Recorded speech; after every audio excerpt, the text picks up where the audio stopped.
ತಮಗೆ ಆಗಸ್ಟ್ ಅಂದ್ರೆ ಗೊತ್ತಲ್ಲ, ಆಗಸ್ಟ್ 14 ಅದು ಮಳೆಗಾಲದ ದಿವಸ, ತುಂಬ ಚಳಿ. ಅಂಥ ಸಂದರ್ಭದಲ್ಲಿ ಎಲ್ಲೋ ಯಾರೋ ಗುಡಿಗಳಲ್ಲಿ ವಾಸ್ತವ್ಯ ಮಾಡಿದರು, ಆ ಕಡೆಯಿಂದ ಬಂದವರು.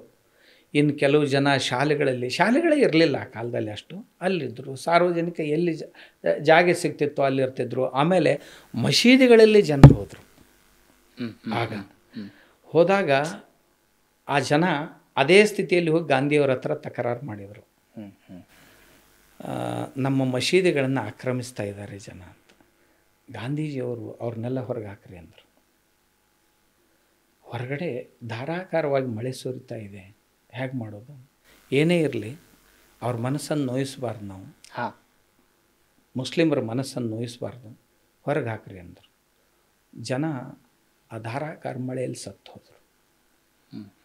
ಅವ್ರಿಗೆ ದಯ ಬರಲಿಲ್ಲ, ಯಾರಿಗೆ? ಮಸೀದಿಯವರಿಗೆ.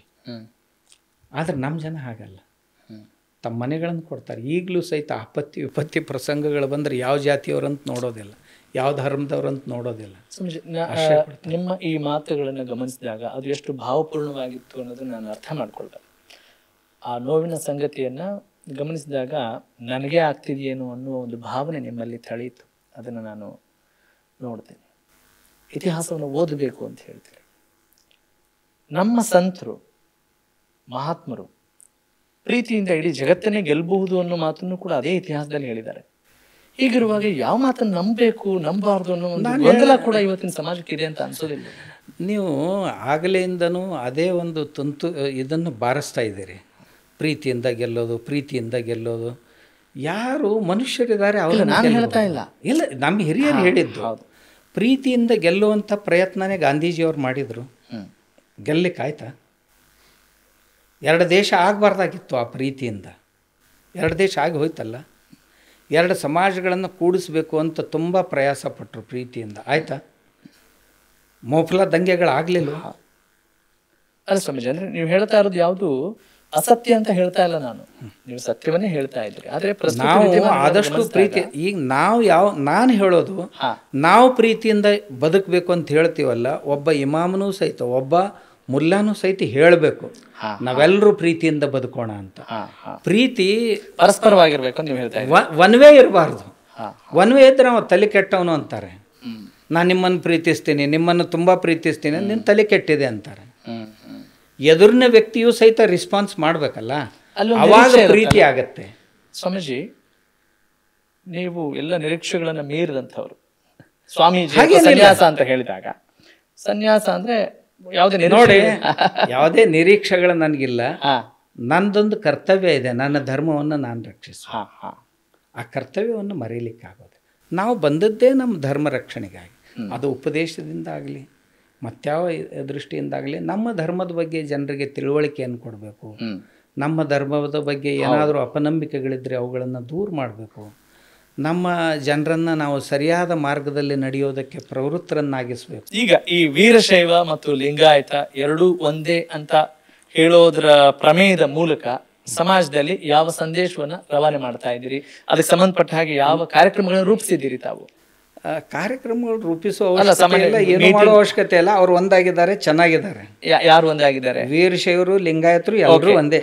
ಪ್ರತಿದಿನವೂ ಸಹ ಇವ್ರ ಮನೆ ಹುಡುಗಿ ಆ ಕಡೆ ಕೊಡ್ತಾರೆ, ಆ ಮನೆ ಹುಡುಗಿ ಇವ್ರು ತರ್ತಾರೆ. ಇವ್ರ ಮದುವೆ ಯಾವುದೇ ಸಮಾರಂಭಗಳಲ್ಲಿ ಎಲ್ಲ ಊರೇ ಒಂದಾಗಿರುತ್ತೆ. ಇದು ಭಿನ್ನಾಭಿಪ್ರಾಯ ಬಂದಿರೋದು ನಮ್ಮಂಥವ್ರಲ್ಲಿ. ಅಂದರೆ ಇದನ್ನು ಹೂಲ್ ಎಬ್ಬಿಸಿದವರು ಸ್ವಾಮಿಗಳು. ಇವು ಬರೀ ಪದಗಳ ಭೇದ ಇದು. ಅದಕ್ಕೆ ಮತ್ತೇನೇನೋ ಮಸಾಲೆ ಹಚ್ಚಿ ಬೆಂಕಿ ಹಚ್ಚೋದಕ್ಕೆ ಏನು ಬೇಕೋ ಅದನ್ನೆಲ್ಲ ಮಾಡ್ತಾ ಇರ್ತಾರೆ ಕೆಲವು ಜನ. ಅಂಥ ಕೆಲಸವನ್ನು ನಮ್ಮ ಸ್ವಾಮಿಗಳು ಕೆಲವು ಜನ ಮಾಡ್ತಾ ಇದ್ದಾರೆ. ಆದರೆ ಸಾಮಾನ್ಯ ಜನರಲ್ಲಿ ಏನೂ ಭೇದ ಇಲ್ಲ. ಅಂದರೆ ಸ್ವಾಮೀಜಿಗಳಲ್ಲಿ ಒಗ್ಗಟ್ಟು ಇಲ್ಲ ಅಂತನ? ಇಲ್ಲ ಅಂತ ಇರ್ಬೋದು, ಅಥವಾ ಅವರ ವೈಚಾರಿಕ ದಿವಾಳಿತನ ಅನ್ಬೋದು. ಅದರಿಂದಾಗಿ ಆಗುತ್ತೆ. ಇರದೇ ಇದ್ರೆ ನಮ್ಮ ಸಾಮಾನ್ಯ ಜನ ಯಾರೇ ಸ್ವಾಮಿಗಳು ಬರಲಿ ಎಲ್ರಿಗೂ ವಂದನೆ ಮಾಡ್ತಾರೆ, ಎಲ್ರಿಗೂ ಪ್ರಸಾದ ಮಾಡಿಸ್ತಾರೆ, ಎಲ್ರಿಗೂ ದಕ್ಷಿಣ ಕೊಟ್ಟು ಕಳಿಸ್ತಾರೆ. ಆ ಸಂಪ್ರದಾಯ ಈ ಸಂಪ್ರದಾಯ, ಆ ಲಿಂಗಾಯತರು ವೀರಶೈವರು ಹಾಗೆ ಹೀಗೆ ಸಾಮಾನ್ಯ ಜನರ ಮನಸ್ಸಿನಲ್ಲಿ ಏನೂ ಇಲ್ಲ. ಅವ್ರು ತುಂಬ ನಮಗಿಂತಲೂ ಭಾಳ ದೊಡ್ಡವರು ಅಂತ ನನ್ನ ಅಭಿಪ್ರಾಯ. ಅವ್ರ ವಿಶಾಲ ಹೃದಯ, ಭಕ್ತರ ಹೃದಯ ನೋಡ್ರಿ ನೀವು ಎಷ್ಟು ವಿಶಾಲವಾಗಿದೆ. ಕೆಲವು ಜನರನ್ನ ಅಪವಾದಾತ್ಮಕವಾಗಿ, ಯಾಕಂದ್ರೆ ನಾವೇ ಸಾಕಿದಂಥವು ಕೆಲವೊಂದು 4 ನಮ್ಮಿಂದ ಇರ್ತಾವ, ಅವು ಅಷ್ಟು ಹೆಂಗೆ ಬೇಕು ಹಂಗೆ ಮಾತಾಡ್ತಿರ್ತಾವೆ. ಆದ್ರೆ ಉಳಿದು ಏನು ಜನ ಇದ್ದಾರೆ, ಬಹುಸಂಖ್ಯಕ ಜನರು, ಅವರಲ್ಲಿ ಯಾವ ಭೇದಗಳು ಇಲ್ಲ. ಮತ್ತು ಜಾತಿ ಭೇದಗಳು ಹೊರಗಿರ್ಬೋದು. ಅಲ್ಲಿ ಒಂದೇ ಊರಲ್ಲಿರುವಂಥವ್ರು ತುಂಬ ಪ್ರೀತಿಯಿಂದ, ಒಂದೊಂದು ಊರಲ್ಲಿ ತಾವು ಮುಸಲ್ಮಾನರನ್ನು ನೋಡ್ರಿ, ಈಗ ನಮ್ಮ ಭಕ್ತರೇ ಇರುವಂಥ ಊರುಗಳಲ್ಲಿ ನಮ್ಮ ಭಕ್ತರು ಮುಸಲ್ಮಾನರು ಇದ್ದಾರೆ. ನಾನು ಎಷ್ಟು ಬೈದ್ರು ಅವ್ರ ಮನಸ್ಸಿಗೆ ಹಚ್ಕೊಳ್ಳೋದಿಲ್ಲ. ಅವ್ರಂತಾರ ನಮ್ಮ ಅಪ್ಪಾರು ಹೆಂಗೆ ಮಾತಾಡಕತ್ತಾರ ನೋಡತ್ತಾರ. ಯಾಕಂದ್ರೆ ಅವರು ನಮ್ಮಲ್ಲಿ ಅಂಥವು ಕೆಲವೊಂದು ಅದಾವ್ರಿ, ಅದಕ್ಕೆ ಅವ್ರು ಅಪ್ಪಗಳು ಮಾತಾಡಕತ್ತಾರಂಗ ಅಂತ ಹಿಂಗೆ ಅಂತಿರ್ತಾರ ಅವ್ರು. ಎಷ್ಟೋ ಜನ ಅದಾರ ನಮ್ಮ ಊರುಗಳು ಅದಾವೆ ಎಷ್ಟೋ. ಆ ಊರಲ್ಲಿ ಹಿಂದೂಗಳು, ಲಿಂಗಾಯತರು, ಆಮ್ಯಾಗ ಉಳಿದ ಎಲ್ಲ ಜಾತಿಯವರು, ಬರೀ ಲಿಂಗಾಯತರು ಮಾತಾಡೋದಿಲ್ಲ, ಹಿಂದೂಗಳು ಮುಸಲ್ಮಾನರು ಕೂಡಿ ಅದಾರ. ಅಲ್ಲಿ ಯಾವುದೇ ಉತ್ಸವ ಮಾಡ್ಬೇಕಾದ್ರೆ ಇಬ್ಬರು ಕೂಡಿ ಮಾಡ್ತಾರೆ. ಹೌದು ಹೌದು. ಮೊದಲು ಈ ಮೊಹರಂ ಹಿಂದೂಗಳೇ ಆಚರಿಸ್ತಿದ್ರು, ಈಗಿಲ್ಲ. ಈಗ ಅವರು ಜಮಾತಿಯವರು ಬಂದರು, ಊರು ಬಂದು ಆ ಜನರ ತಲೆ ಕೆಡಿಸಿದ್ರು. ಅಲ್ಲ, ಉತ್ತರ ಕರ್ನಾಟಕದ ಬಹುತೇಕ ಭಾಗಗಳಲ್ಲಿ ಈಗಿಲ್ಲ, ಹೋಯ್ತು, ಕಡಿಮೆ ಆಯಿತು. ತುಂಬ ಇದರಲ್ಲಿ ಇದು ಆಚರಿಸಬಾರ್ದು ನೀವು ಅಂತ ಅವ್ರಿಗೆ ಹೇಳಿಬಿಟ್ರು. ಅಲ್ಲಿ ಮೊದಲು ಪ್ರಸಾದ ತಗೊಳ್ಳಿಕ್ಕೆ ಒಬ್ಬ ಮುಲ್ಲಾ ಕೊಡ್ತಿದ್ದ, ಉಳ್ದೆಲ್ಲ ನಮ್ಮ ಜನನೇ ಮಾಡ್ತಿದ್ರು. ಸಕ್ರೆ ಉತ್ಸವ, ಮಾದ್ಲಿ ಉತ್ಸವ, ಸಕ್ರೆ ಉತ್ಸವ ಅಂತಿದ್ದೀವಿ. ಅವರು ಜಮಾತಿಯವರು ಬಂದು ಇದು ನಮ್ಮ ಧರ್ಮ ಅಲ್ಲ, ಇದು ನಮ್ಮದು ಈ ರೀತಿ ರಿವಾಜುಗಳಿಲ್ಲ, ಇವನ್ ಮಾಡಬಾರ್ದು ಅಂತ ಆ ಪಾಪ ಮುಗ್ಧರ ತಲೆ ತುಂಬಿದ್ರು. ನೀವೆಂಥದ್ದು ಮಾಡಬಾರ್ದು, ಇವ್ರನ್ನ ಸಮೀಪ ತರಬಾರ್ದು, ನೀವು ಅವ್ರ ಸಮೀಪ ಹೋಗಬಾರ್ದು. ಅವರೆಲ್ಲ ನಮ್ಮ ಜಾತ್ರೆ ಕೇತ್ರಗಳಲ್ಲಿ ಬರ್ತಿದ್ರು, ಅವ್ರ ಮನೆಯೊಳಗೂ ಸಿಹಿ ಊಟ ಅಡುಗೆ ಮಾಡ್ತಿದ್ರು, ಎಲ್ಲರೂ ಕೂಡ ಮಾಡ್ತಿದ್ರು ಇಡೀ ಊರೇ. ಇತ್ತೀಚೆಗೆ ಕೆಲವು ಜನರನ್ನು ಬಿಟ್ಟರೆ ಭಾಳ ಜನರ ತಲೆ ಕೆಡಿಸಿಬಿಟ್ಟಾರ. ಆಮ್ಯಾಗ ವರ್ಷ ತಲೆ ಕೆಡಿಸೋ ಕೆಲಸ ಅವ್ರು ನಡೆದೇ ಇರ್ತೈತೆ. ನಾ ಹೇಳ್ತೀನಲ್ಲ, 7,25,000 ಮದರ್ಸಾಗಳಿವೆ. ಅಲ್ಲಿಂದ ಹೊರಗೆ ಬರುವಂಥ ಪ್ರಾಡಕ್ಟ್ ಏನು ಕೆಲಸ ಮಾಡ್ತಾರಂತೆ. ಈ ಇಮಾಮ್ಗಳಂತೆ ಹೊರಗೆ ಶಿಕ್ಷಕರಾಗಿ ಬರ್ತಾರಲ್ಲ, ಬಂದವ್ರು ಏನು ಕೆಲಸ ಮಾಡ್ತಾರೆ? ಎಲ್ಲ ಗಂಟ ಮಟ್ಟಿ ಬೆನ್ನಿಗೆ ಕಟ್ಕೊಳ್ಳೋದು, ಊರೂರಿಗೆ ಹೋಗೋದು, ಅವ್ರ ತಲೆ ಕೆಡಿಸೋದು ಎಲ್ಲ. ಇವತ್ತಿನವರೆಗೆ 100 ವರ್ಷಗಳವರೆಗೆ ಒಬ್ಬರೊಂದಿಗೆ ಒಬ್ಬರು ಅವಿನಾಭಾವ ಸಂಬಂಧದಿಂದ ಇದ್ದವರನ್ನು ಹಾಗೆ ಮಾಡಬಾರ್ದು, ನೀನು ಪ್ರತಿ ದಿವಸ ಇದನ್ನು ಮಾಡಬೇಕು, ಅದನ್ನು ಮಾಡಬೇಕು, ಅದಕ್ಕೆ ಹೋಗಬೇಡ, ಇವ್ರು ಇದಕ್ಕೆ ಹೋಗಬೇಡ, ಈ ತಲೆ ಕೆಡಿಸಿ ಅವ್ರು ಹೋಗಾಕತ್ತಿದ್ರು. ನಾವು ಎಲ್ಲರೂ ಒಂದು ಹಿಂದೂಗಳು, ನೀವು ಪ್ರೀತಿಯಿಂದ ಇರ್ರಿ ಅಂತ ನಾವು ಹೇಳ್ಕೊತ ಹೊಂಟೀವಿ. ನಮ್ಮನ್ನಂತಾರೆ ಇದು ತಲೆ ಕೆಟ್ಟೈತೆ, ಹುಚ್ಚೈತಿದು ಅಂತ. ಯಾರಂತಾರೆ?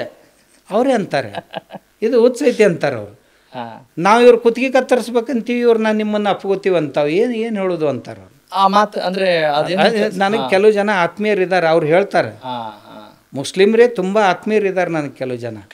ಅವ್ರಂತಾರ, ನಿಮ್ಮಂತ ಹಿಂಗೆ ಹೇಳಿದ್ರೆ ಅಂದ್ರೆ ಹುಚ್ಚರಂತಾರೆ ಅವರು. ಇವ್ರ ಧರ್ಮ ಹ್ಯಾಕೆ ಕಾಪಾಡ್ಕೋಬೇಕು ಅನ್ನೋದು ಇವಕ್ಕೆ ಬುದ್ಧಿಲ್ಲ ಅಂತಾರೆ. ಹೆಂಗ್ ಸ್ವಾಮೀಜಿ ಕಾಪಾಡೋದು? ಧರ್ಮ ಅಂದ್ರೆ ಹೆಂಗೆ ಕಾಪಾಡೋದು? ಧರ್ಮ ಆಚರಣೆಯಿಂದ ಕಾಪಾಡಬೇಕು. ಏನು ಧರ್ಮ ಅಂದರೆ ನಿಮ್ಮ ಪ್ರಕಾರ? ಧರ್ಮ ಅಂದರೆ ಆಚಾರ ಪರಮೋ ಧರ್ಮ. ಒಂದು ಉತ್ತಮ ಆಚರಣೆಗಳನ್ನು, ಉತ್ತಮ ಗುಣಗಳನ್ನು ಸಂಗ್ರಹಿಸ್ಕೊಳ್ಬೇಕು, ಅವುಗಳನ್ನು ನಮ್ಮ ಆಚರಣೆಯಲ್ಲಿ ತರಬೇಕು. ಆಮೇಲೆ ಸಮಷ್ಟಿಯ ಕಲ್ಯಾಣಕ್ಕಾಗಿ ಮಾಡಿದಂಥ ನಿಯಮಗಳು. ಇನ್ನೊಬ್ಬರಿಗೆ ತೊಂದರೆಯನ್ನು ಕೊಡಬೇಡ, ಇನ್ನೊಬ್ಬರನ್ನು ನಿನ್ನಂತೆ, ತನ್ನಂತೆ ಪರರ ಬಗೆದಡೆ ಕೈಲಾಸ ಭಿನ್ನಾಣ ಉಂಟೆ ಸರ್ವಜ್ಞ. ಇದು ನಮ್ಮ ಧರ್ಮ. ಆಮೇಲೆ ನಮ್ಮ ಧರ್ಮ ಅಂದ್ರೆ ಕರ್ತವ್ಯ. ಪರರ ಬಗೆದೊಡೆ ಕೈಲಾಸ ಭಿನ್ನಾಣ ಉಂಟೆ, ಬೇರೆ ಕೈಲಾಸ ಇರ್ಲಿಕ್ಕೆ ಸಾಧ್ಯ, ಇದೇ ಕೈಲಾಸ. ಆಮೇಲೆ ಹೇಳಿ ಪ್ರಸ್ತುತದಲ್ಲಿ ಆ ವಚನ ಈಗ ಅನ್ವಯ ಆಗ, ಸರ್ವಜ್ಞನ ವಚನ. ಅದೇ ಈಗೂ ಬದುಕೋರಿದ್ದಾರೆ ಕೆಲವು ಜನ. ಅಲ್ಲ, ನಿಮ್ಗೆ ಹೇಗೆ ಅನ್ಸುತ್ತೆ ಸ್ವಾಮಿ? ನನಗೆ ನಾವು ಹಾಗೆ ಬದುಕೋ ಪ್ರಯತ್ನ ಮಾಡಬೇಕು. ಅವ್ರ ಜೊತೆ ಅವ್ರು ಒಪ್ಕೊಳ್ಳದೆ ಇದ್ರೆ, ನಮ್ಮನ್ನು ಒಪ್ಕೊಳ್ಳುವಂಥವ್ರು ಯಾರದಾರಲ್ಲ ಅವ್ರ ಜೊತೆ ಆದರೂ 100ಕ್ಕೆ 100 ಆಗದೆ ಇದ್ದರೆ ಎಷ್ಟು ಸಾಧ್ಯ ಆಗುತ್ತೆ ಅಷ್ಟು ನಾವು ಒಪ್ಕೋಬೇಕು. ಆಮೇಲೆ ಎಲ್ಲಿ ಅದು ನಡೆಯೋದಿಲ್ಲ ಅಲ್ಲಿ ನಡ್ಸಕ್ಕೆ ಹೋಗೋದು ಹುಚ್ಚತನ, ಅದನ್ನು ಮಾಡಬಾರ್ದಲ್ಲಿ. ಅದು ಯಾಕೆಂದ್ರೆ ನಾವು ಪ್ರೀತಿ ಅಂತ ತಿಳ್ಕೊಡ್ತೀವಿ, ಅವ್ರ ಅಪಮಾನ ಅಂತ ತಿಳ್ಕೊತಾರೆ. ಅವ್ರಿಗೆ ಅವ್ರ ಅಪಮಾನ ಯಾಕೆ ಮಾಡ್ಲಿಕ್ಕೆ ಹೋಗ್ಬೇಕು? ಒಂದು ವೇಳೆ ಅವ್ರು ಎಕ್ಸೆಪ್ಟ್ ಮಾಡ್ತಿದ್ರು ಅಂದ್ರೆ ನಿಶ್ಚಿತವಾಗ್ಲೂ ಮಾಡ್ಬೇಕು ನಾವು. ಅವ್ರ ಎಕ್ಸೆಪ್ಟೆನ್ಸ್ ಇತ್ತು ಅಂದ್ರೆ ನಮಗೇನಿದೆ ನೋಡಿ, ದೇಶ ಬದಲಾಯಿಸ್ಲಿಕ್ಕಾಗೋದಿಲ್ಲ. ಈ ದೇಶದಲ್ಲಿ ಯಾರನ್ನೂ ಹೊರಗೆ ಹಾಕ್ಲಿಕ್ಕಾಗೋದಿಲ್ಲ, ಒಳಗೆ ತೊಗೊಳ್ಲಿಕ್ಕಾಗೋದಿಲ್ಲ. ಹೊಂದ್ಕೊಂಡು ಹೋಗಬೇಕು ಅಂತ ಹೇಳಬೇಕೆಲ್ಲರೂ. ನಮ್ಮದು ಅಪೇಕ್ಷೆ ಏನಂದ್ರೆ ನಾವು ಹೇಗೆ ಹೇಳ್ತೀವಲ್ಲ, ನಾವೆಲ್ಲರೂ ಒಂದು ಅಂತ ಅವರು ಹೇಳಬೇಕು ಅಂತ. ಅವ್ರು ಹಾಗೆ ಹೇಳೋದಿಲ್ಲ, ಅಂಥ ಶಿಕ್ಷಣ ಅಲ್ಲಿ ಇಲ್ಲ. ಅದು ನಿಮಗೆ ನೋವು ತರಿಸಿದೆ. ಅದು ನಮಗೆ ನೋವು ಬರೋ ಸ್ವಾಭಾವಿಕ. ಆಮೇಲೆ ಪ್ರತಿ ದಿವಸ ಲವ್ ಜಿಹಾದ್ ಆಗ್ತಾ ಇದೆ. ನಾನು ಯಾಕೆ ಇವರಿಗೆ ಕೇಳ್ತಾ ಇದ್ದೀನಿ ಅಂದರೆ, ಲಕ್ಷಗಟ್ಟಲೆ ಹುಡುಗಿಯರು ವರ್ಷ ಹಿಂದೂ ಧರ್ಮವನ್ನು ಬಿಟ್ಟು ಓಡಿ ಹೋಗ್ತಾ ಇದ್ದಾರೆ. ಅವ್ರಿಗೆ ಸರಿಯಾದ ತಿಳುವಳಿಕೆ ಕೊಡೋದು ಧರ್ಮಗುರುಗಳ ಕರ್ತವ್ಯ. ಹಾಂ ನಾವು ನಮ್ಮ ಕರ್ತವ್ಯ ಮಾಡುವಲ್ಲಿ ಫೇಲ್ ಆಗಿದ್ದೇವೆ ಅಂತ ನನ್ನ ಅರ್ಥ.